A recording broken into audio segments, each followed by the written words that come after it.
പിതാവിൻ്റെയും പുത്രൻ്റെയും പരിശുദ്ധാത്മാവിൻ്റെയും നാമത്തിൽ ആമേൻ. എൻ്റെ പ്രിയപ്പെട്ടവരെ, ഇന്ന് മെയ് 4 തിങ്കളാഴ്ച. അമ്മേ പരിശുദ്ധ അമ്മേ, അമ്മേ പരിശുദ്ധമേ, ദൈവമാതാവേ, കൃപാസനത്തിലൂടെ ഞങ്ങൾക്കും ഞങ്ങളുടെ ദേശത്തിനും അമ്മ മധ്യസ്ഥം തേടി തന്ന എല്ലാ അനുഗ്രഹങ്ങൾക്കും കൃപകൾക്കും ഞങ്ങളിപ്പോൾ ഹൃദയം നിറഞ്ഞ നന്ദി പറയുന്നു. അമ്മേ പരിശുദ്ധമേ, ദൈവമാതാവേ, 2004 ഡിസംബർ 7 ഉച്ചകഴിഞ്ഞ് 2:30 കൃപാസനത്തിൽ സംഭവിച്ച അമ്മയുടെ പ്രത്യക്ഷപ്പെടലിനെ കുറിച്ച് തിരുസഭയ്ക്ക് സമർപ്പിച്ചിരിക്കുന്ന പഠനരേഖകളുടെ മേൽ സഭാത്മകമായ പഠനം ആരംഭിക്കുവാൻ ഞങ്ങൾ പ്രാർത്ഥിക്കുന്നു. അമ്മേ പരിശുദ്ധമേ, ഭൂസ്വർലോകങ്ങളുടെ രാജ്ഞിയായ അങ്ങേയ്ക്ക് ഭൗമസംരക്ഷണത്തിനായി പ്രപഞ്ചപ്രകൃതിയെ തന്നെ തിരുസഭ പ്രതിഷ്ഠിക്കുവാൻ ഈ പ്രത്യക്ഷീകരണം വഴി ഇടയാക്കണമേ. പരിശുദ്ധമേ, ജപമാല മാതാവേ, സകല കൃപാസനം പ്രാർത്ഥനയോടും ചേർത്ത് ഞങ്ങളിപ്പോൾ പ്രാർത്ഥിക്കുന്ന ഈ കുടുംബത്തിന്റെ പ്രത്യേക നിയോഗം പറ മക്കളെ.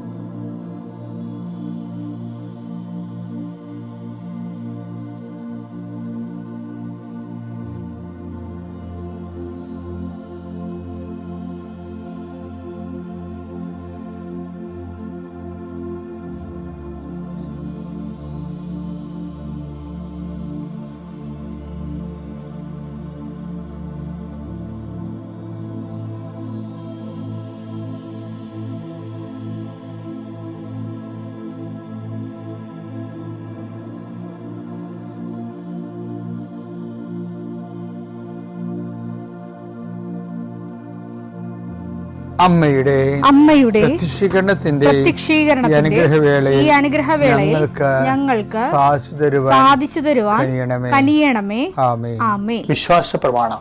സർവശക്തനായ പിതാവും ആകാശത്തിന്റെയും ഭൂമിയുടെയും സൃഷ്ടാവുമായ ദൈവത്തിൽ ഞാൻ വിശ്വസിക്കുന്നു. അവിടുത്തെ ഏകപുത്രനും ഞങ്ങളുടെ കർത്താവുമായ ഈശോമിശിഹായിലും ഞാൻ വിശ്വസിക്കുന്നു.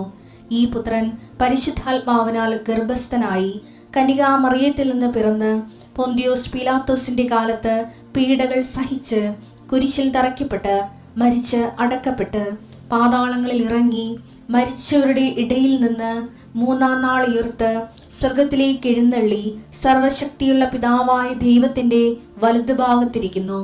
അവിടെ നിന്ന് ജീവിക്കുന്നവരെയും മരിച്ചവരെയും വിധിക്കുവാൻ വരുമെന്നും ഞാൻ വിശ്വസിക്കുന്നു. പരിശുദ്ധാത്മാവിലും ഞാൻ വിശ്വസിക്കുന്നു. വിശുദ്ധ കത്തോലിക്കാ സഭയിലും പുണ്യവാന്മാരുടെ ഐക്യത്തിലും പാപങ്ങളുടെ മോചനത്തിലും ശരീരത്തിന്റെ ഉയർപ്പിലും നിത്യമായ ജീവിതത്തിലും ഞാൻ വിശ്വസിക്കുന്നു. ആമേൻ. സുഖസ്ഥനായ ഞങ്ങളുടെ പിതാവേ, അങ്ങയുടെ നാമം പൂജിതമാകണമേ. അങ്ങയുടെ രാജ്യം വരണമേ. അങ്ങയുടെ തിരുമനസ് സ്വർഗത്തിലെ പോലെ ഭൂമിയിലും ആകണമേ. അന്നു വേണ്ടുന്ന ആഹാരം ഇന്ന് ഞങ്ങൾക്ക് തരണമേ. ഞങ്ങളോട് തെറ്റ് ചെയ്യുന്നവരോട് ഞങ്ങൾ ക്ഷമിക്കുന്നത് പോലെ ഞങ്ങളുടെ തെറ്റുകൾ ഞങ്ങളോടും ക്ഷമിക്കണമേ. ഞങ്ങളെ പ്രലോഭനത്തിൽ ഉൾപ്പെടുത്തരുതേ, തിന്മയിൽ ഞങ്ങൾ രക്ഷിക്കണമേ. ആമേൻ. നന്മ നിറഞ്ഞ മറിയമേ, സ്വസ്തി. കർത്താവ് അങ്ങയുടെ കൂടെ സ്ത്രീകളിൽ അങ്ങ് അനുഗ്രഹിക്കപ്പെട്ടവളാകുന്നു. അങ്ങയുടെ ഉദരത്തിൻ ഫലമായി ഈശോ അനുഗ്രഹിക്കപ്പെട്ടവനാകുന്നു. പരിശുദ്ധ മറിയമേ, തമ്പുരാന്റെ അമ്മേ, പാപികളായ ഞങ്ങൾക്ക് വേണ്ടി ഇപ്പോഴും ഞങ്ങളുടെ മരണസമയത്തും തമ്പുരാനോട് അപേക്ഷിക്കണമേ. ആമേൻ. കർത്താവേ, നിന്റെ ഉന്നതമായ നാമത്തിന് സ്തോത്രം ചെയ്യുന്നു. കർത്താവേ, നിന്റെ വിശുദ്ധ പൗരോഹിത്യത്തെ മഹത്വപ്പെടുത്തണമേ. കർത്താവേ, സഭയിലുള്ള സാന്നിധ്യം പ്രകടമാക്കണമേ. 40 വർഷം ഞാൻ അർപ്പിച്ച കുർബാനയുടെ യോഗ്യതയാണ്. കൃപാസ്ഥാനത്താറെ ജീവനോടെ പ്രത്യക്ഷപ്പെട്ട പരിശുദ്ധമ്മയുടെ പ്രത്യക്ഷീകരണത്തിന് സ്ഥിരീകരണത്തിനായി അങ്ങയുടെ മക്കൾ ഇന്ന് അഭിമുഖിക്കുന്ന എല്ലാ വിഷയത്തിൻ്റെ മേലും സഞ്ചാരി മാതാവി സമയത്തിൻ്റെ അധികാരി അമ്മയുടെ പ്രത്യേകമായ സാന്നിധ്യം ഉണ്ടായിക്കൊണ്ട് കർത്താവേ, ഞങ്ങളുടെ കഴിവ് കൊണ്ടല്ല, അങ്ങയുടെ കൃപ കൊണ്ടാണ് അങ്ങയുടെ മക്കൾ എവിടെയെല്ലാം യാത്ര ചെല്ലുന്നുവോ, ഏതെല്ലാം പരീക്ഷ എഴുതുന്നുവോ, ഏതെല്ലാം പക്ഷേ റിസൾട്ട് കാത്തിരിക്കുന്നുവോ, ഓരോ വിഷയത്തിനും മനസ്സ് ബന്ധു നേറിക്കൊണ്ട് കാത്തിരിക്കുന്ന സഹായം പ്രതീക്ഷിക്കുന്ന ഓരോ സ്ഥലങ്ങളെയും കർത്താവേ, അത് നഷ്ടപ്പെട്ടു പോകാതെ അവർക്ക് കിട്ടാനും അവർക്ക് അനുഭവവേദ്യമാക്കാനും കർത്താവെ സഹായിക്കണമേ എന്ന് പ്രാർത്ഥിക്കുന്നു. ഓരോ ഡേറ്റും നീ പ്രത്യാശയോടെ കാത്തിരിക്കുന്ന ചില വ്യക്തികളുടെ വരവ്, പ്രത്യാശയോടെ കാത്തിരിക്കുന്ന ചില ഓഫറുകൾ, പ്രത്യാശയോടെ കാത്തിരിക്കുന്ന ചില തീയതികൾ എല്ലാം എൻ്റെ ദൈവവേദനെ നിനക്ക് അനുഗ്രഹമായി മാറട്ടെ. അതിനെതിരെ വരുന്ന എല്ലാ തിന്മയുടെ ശക്തികളെയും ഈശോയുടെ നാമത്തിൽ ഞാൻ ബന്ധിച്ചു കർത്താവിന് കാൽക്കീഴിലാക്കുന്നു. കർത്താവെ, രോഗികൾ, പീഡിതർ, കുടുംബസമാധാനം ഇല്ലാത്തവർ, വിദേശ യാത്ര ചെയ്യുന്നവർ, കർത്താവെ അവരെല്ലാം നീ ആശീർവദിക്കണമെന്ന് പ്രാർത്ഥിക്കുന്നു.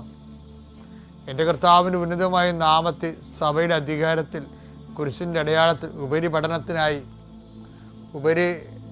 പഠനത്തിന് വേണ്ടി ചിന്തിക്കുന്നവരും ആലോചിക്കുന്നവരും അതിനുവേണ്ടി പരിശ്രമിക്കുന്നവരും അവരുടെ കഴിവിനേക്കാൾ ഒരു ദൈവത്തിൻ്റെ കൃപയാൽ അവർ ചെന്നെത്തേണ്ട ഇടത്ത് അവരെ എത്തിക്കാൻ വേണ്ടി പരിശുദ്ധമ്മ ദേവമാതാവിൻ്റെ മധ്യസ്ഥ പ്രാർത്ഥിക്കുന്നു. കർത്താവ് അസ്ഥിരോഗികളെ നിസുഖപ്പെടുന്നതിനെ ഓർത്ത് നന്ദി പറയുന്നു. ആ ദർശനത്തിലുള്ളതാണ്. അസ്ഥിരോഗികളെ കർത്താവ് സുഖപ്പെടുന്നതിനെ ഓർത്ത് നന്ദി പറയുന്നു. നിത്യപിതാവും പുത്രനും പരിശുദ്ധാത്മാവായ സർവേശ്വരനെ നീക്കുവാമേ. എൻ്റെ മക്കളെ, ദൈവവുമായിട്ടുള്ള ഡീലിങ്സ് വളരെ സൂക്ഷിച്ച് ഡീൽ ചെയ്തില്ലെങ്കിൽ ഞങ്ങൾക്ക് സെമിനാർ പഠിക്കാറെത്തി അവിടെ ചില ആൾക്കാരൊക്കെ പഠിക്കാതെ എന്നോട് ഞാൻ സെമിനാർ പഠിക്കുന്ന കാലത്ത് ഈ സ്റ്റഡിയുടെ പഠന സമയമുണ്ടല്ലോ, ആ സമയത്ത് ചില സമയത്തൊക്കെ നാടകം എഴുതും, ചില സമയത്ത് ചെറുകഥ കോമ്പറ്റീഷൻ വരും, ഒക്കെ എഴുതും, ചിലപ്പോൾ കവിത കോമ്പറ്റീഷനൊക്കെ എഴുതും. അപ്പോൾ കൂട്ടുകാരുണ്ടല്ലോ, ആ പിൻ ഡ്രോപ്പ് സൈലൻ്റ് ആയിരിക്കേ. കൂട്ടുകാർ പഠിത്തം കഴിഞ്ഞിട്ട് പുറത്തിറങ്ങില്ല, നമ്മൾ പ്രാർത്ഥിക്കാൻ വേണ്ടി ഇറങ്ങുമ്പോൾ ചെവി പറയും, എന്താണ് റീക്കുള്ള തയ്യാറെടുപ്പാണല്ലേ, എന്ന് അവിടെ പറയണത്. റീ എന്ന് വെച്ച് കഴിഞ്ഞാൽ എക്സാം എഴുതേണ്ടി വരുന്ന അതിന് അർത്ഥം. പഠിക്കണ സമയത്ത് ഇരുന്ന് കഥ എഴുതി കഴിഞ്ഞാൽ എക്സാം എഴുതേണ്ടി വരുമെന്നാണ് അർത്ഥം. ഇതേ അപ്പോൾ അത് നിങ്ങൾ എന്താ പറയണത്, അങ്ങനെ സപ്ലൈ അതാണ്. ഇപ്പോൾ ഈ ദൈവത്തിലെ ഡീലീസ് സൂക്ഷിച്ചൊരു സപ്ലി വരും. നിങ്ങൾക്ക് തോന്നുന്നുണ്ട് ഹാഗർ എങ്ങനെ കഥാപാത്രമായതാണ്, എബ്രഹാത്തിന് എങ്ങനെയാണ് ഈ ബലിയർപ്പിക്കേണ്ടി വന്നത് സ്വന്തം മകന്, അതെല്ലാം സപ്ലിയാണേ. ഹാഗർ സപ്ലിയാണ്, എബ്രഹാത്തിൻ്റെ ബലിയും സപ്ലിയാണ്. എന്നുവെച്ചാൽ എക്സാമാണ്. ഒരു എക്സാമിന് തോറ്റാൽ ദൈവം അടുത്ത് അതിനേക്കാൾ ഭാരമുള്ള വേറെ എക്സാം വെക്കും. ദൈവത്തെ സംബന്ധിച്ചിടത്തോളം ദൈവം ഒരാളെ എക്സാം ചെയ്ത് സത്യസന്ധമാണെന്ന് കണ്ടാൽ മാത്രമേ പ്രൊസീഡ് ചെയ്യത്തുള്ളൂ. ഇപ്പോൾ ഹാഗർ എങ്ങനെ വന്നതാണ്? സാറാടെ ചിരിയിൽ നിന്നാണ് ഹാഗർ വരണത്. കർത്താവ് ആദ്യം പറഞ്ഞില്ലേ, അടുത്ത വസന്തത്തിൽ ഞാൻ ഇതിലേ കടന്നു പോകുമ്പോൾ നിനക്കൊരു കുഞ്ഞുണ്ടാവുമെന്ന് പറയത്തില്ലേ. ഉടനെ സാറാ ചിരിച്ച്, കാരണം ദൈവത്തിൻ്റെ വചനം അവിശ്വസിച്ചു. അപ്പം എന്ത് പറ്റി? അവിശ്വസിച്ച് കഴിഞ്ഞാൽ പിന്നെ അവിശ്വസിച്ച ആ അവസ്ഥയിൽ ദൈവമായിട്ട് ഡീലിങ് നടക്കത്തില്ല. പിന്നെ വിശ്വാസത്തിലേക്ക് വരണമെങ്കിൽ വിശ്വാസം തെളിയിക്കണം. അപ്പം സാറാ വന്ന് എബ്രാഹും അതിൽ പെട്ടുപോയി. സാറാ ചിരിച്ചപ്പോൾ എബ്രാഹത്തിന് സാറാനെ ഒന്ന് ശാസിക്കാമായിരുന്നു. പക്ഷെ എബ്രാഹിം മിണ്ടിയില്ല. അതൊരു പുതുമയായിട്ട് എടുത്ത് ദൈവമാണ് സംസാരിക്കണം എന്നുള്ള ദൈവം എബ്രാഹിമിന് തോന്നിയില്ല. 17:10 കർത്താവ് പറഞ്ഞു, വസന്തത്തിൽ ഞാൻ തീർച്ചയായും തിരികെ വരും. അപ്പോൾ നിന്റെ ഭാര്യ സാറായിക്ക് ഒരു മകനുണ്ടായിരിക്കും. അവന്റെ പിറകിൽ കൂടാരവാതിൽക്കൽ നിന്ന് സാറാ ഇത് കേൾക്കുന്നുണ്ടായിരുന്നു. അബ്രാഹവും സാറായും വൃദ്ധരായിരുന്നു. അവൾക്ക് ഗർഭധാരണ പ്രായം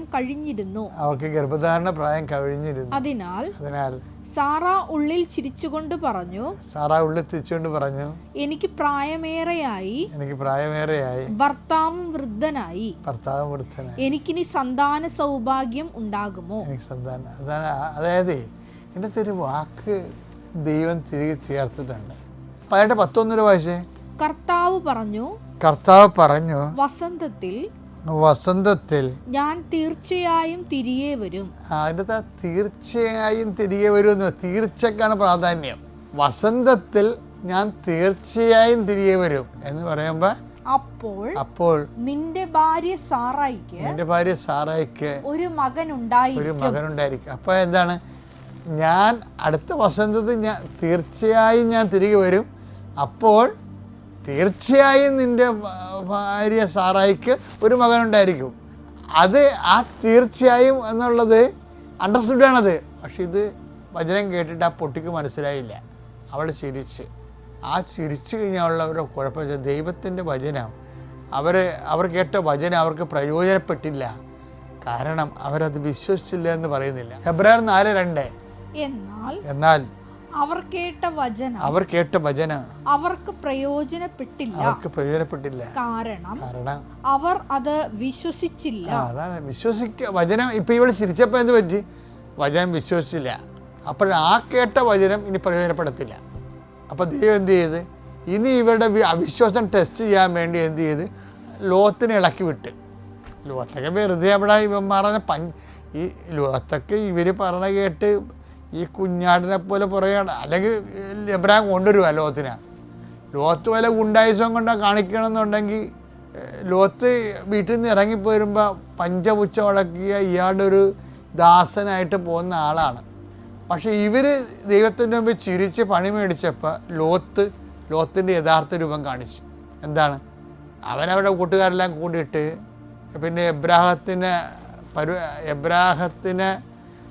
സമ്മർദ്ദത്തിലാക്കി. വെള്ളപ്രശ്നവും അല്ലെങ്കിൽ പല പ്രശ്നം വരാൻ പോകുന്നുണ്ട്. ഇതുപോലെ ലോത്ത് കുറച്ച് പരുക്കനായി. സാറായിക്ക് ലോത്തിന് സംശയം. എബ്രാഹിം അങ്ങ് വീട് ചത്തു കഴിഞ്ഞാൽ പിന്നെ ലോത്തിൻ്റെ ഭരണവില വരാൻ പോണത്. അപ്പോൾ സാറാനെ എങ്ങനെയും കൊന്നാൽ എന്ത് ചെയ്യും? സമ്പത്തെല്ലാം അടിച്ചെടുക്കൽ. ഈ ലോത്ത് കഥാപാത്രമല്ല, ചിരിച്ച് കഥാപാത്രം. ഇവിടെ ചിരിച്ച് ദൈവത്തിൻ്റെ വചനം അവിശ്വസിച്ച് കഴിഞ്ഞപ്പോൾ ആ കണക്ഷൻ പോയി. അപ്പം ലോത്ത് ബലം പ്രാപിച്ചു.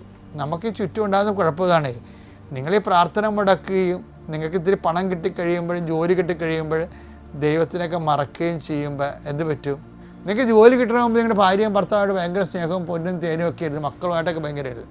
നിങ്ങൾ ജോലി കിട്ടിക്കഴിഞ്ഞപ്പോൾ നിങ്ങൾക്ക് പിന്നെ കറക്കവും പിന്നെ കുർബാനയില്ല, അവിടെ പോകുന്നു. പിന്നെ ജോഗിങ് അല്ലല്ല, ഓരോ സ്ഥലത്ത് റിസോർട്ടിൽ പോയി ആൾക്കാർ താമസിക്കല്ലേ. ഞായറാഴ്ച എങ്ങനെ പോയി താമസിക്കും, കുർബാനക്ക് പോകത്തില്ല. കാര്യം എന്താ? അവർക്ക് ഇനിയിപ്പോൾ ദൈവത്തിന് ആവശ്യമില്ല. പിന്നെ എന്ത് ചെയ്യും? അവസാനം ആ മക്കളുമൊക്കെ തോന്നിയവാസികളായി. നിങ്ങൾ ഓർക്കരുത്, നിങ്ങളുടെ കേമത്തം കൊണ്ട് ഒരുത്തൻ പാട്ട് പാടാൻ പോയി അവൻ്റെ കുടുംബം ഇന്ന് മൊത്തം നശിച്ചിരിക്കുക അല്ലേ? ദൈവത്തിന് മറന്ന പണി കിട്ടും. അതായത് നമുക്ക് ദൈവവിശ്വാസം ഉണ്ടായാലും ദൈവത്തിൻ്റെ ആ ചൈതന്യത്തിൽ വളർന്നു വന്നതിന് ശേഷം നമ്മളിത്തിരി രക്ഷപ്പെട്ട് കഴിയുമ്പോൾ ദൈവത്തെ മറക്കാമെന്നൊക്കെ വിചാരിച്ചു കഴിഞ്ഞാൽ ഒറ്റടക്ക് പോകത്തില്ല. ഇപ്പം സാറാവുന്ന ചിരിച്ചതാണ് കൂടാരത്തിൻ്റെ പുറയുന്നുണ്ട്. ഇപ്പം എന്നാ പറ്റി? ലോത്ത് അത്രയും നാളും പത്തി മുടക്കിടന്ന് ലോത്ത് ബലം പ്രാപിച്ച്. സാറൊക്കെ പേടിയായി. സാറാ പറഞ്ഞ്, ദൈവത്തിൻ്റെ വാക്യം കേട്ടുകൊണ്ട് കാത്തിരുന്ന നിങ്ങളുടെ തലേന്ന് ഞൊട്ടിക്കൊണ്ട് ശത്രുക്കൾ പോകും. അതുകൊണ്ട് ആകരണ പ്രാപിക്കൂ, പിള്ളേരുണ്ടാകട്ടെന്ന് പറഞ്ഞ്. അങ്ങനെ എബ്രാഹത്തിന് ആ സ്ത്രീ അവതളത്തിലാക്കി. എബ്രാഹം പേടിച്ചു പോയി. അപ്പോൾ ഉടനെ ഹാഗർ ഗർഭിണിയായി. അപ്പോഴേ ആ എബ്രാഹം സാറാ പറഞ്ഞ കേട്ടില്ലേ? സാറാ പറഞ്ഞ കേട്ടാണല്ലോ എബ്രാഹം ദൈവം എന്താ പറഞ്ഞത്? വസന്തത്തിൽ തീർച്ചയായും ഞാൻ എതിരെ പോകും, അപ്പോൾ നിനക്കൊരു ആൺകുഞ്ഞുണ്ടാകുമെന്ന് പറഞ്ഞില്ലേ?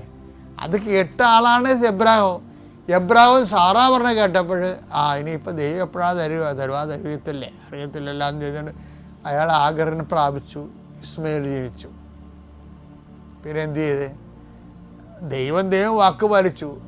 ദൈവം ഇസഹാക്കിനെ കൊടുത്തു. പക്ഷേ ആഗർ എങ്ങനെയാണോ സാറയുടെ ചിരിയിലൂടെ രംഗത്ത് വന്ന് ഇവർക്കെതിരായത്, അതുപോലെ ഹാഗർ സാറാക്കെതിരായി.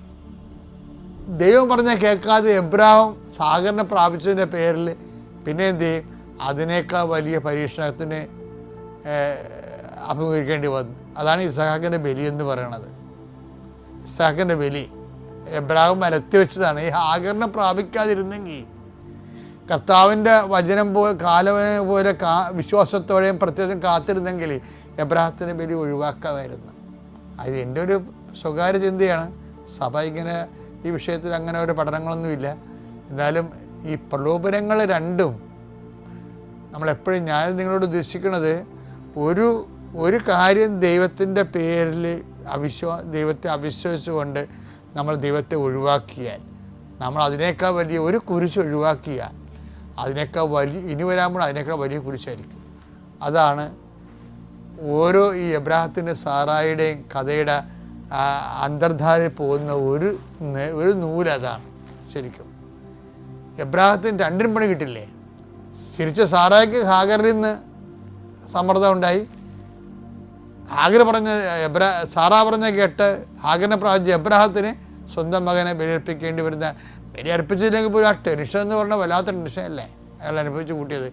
പല ടെൻഷനും ദൈവത്തിൻ്റെ വാക്കുകൾ അനുസരിക്കുന്നതിന് പകരം സാഹചര്യ സമ്മർദ്ദത്തിന് അടിപ്പെടുന്ന കൊണ്ട് ഉണ്ടാക്കുന്നതാണ്. അതുകൊണ്ട് നിശബ്ദമാവുക, ദൈവവഴികൾക്ക് വേണ്ടി കാത്തിരിക്കുക, അത് നടപ്പിലാക്കാൻ വേണ്ടിയുള്ള സാവകാശം വേണ്ടി പ്രാർത്ഥിക്കുക. പിതാവിൻ്റെയും പുത്രൻ്റെയും പരിശുദ്ധാത്മാവിൻ്റെ നാമത്തിൽ.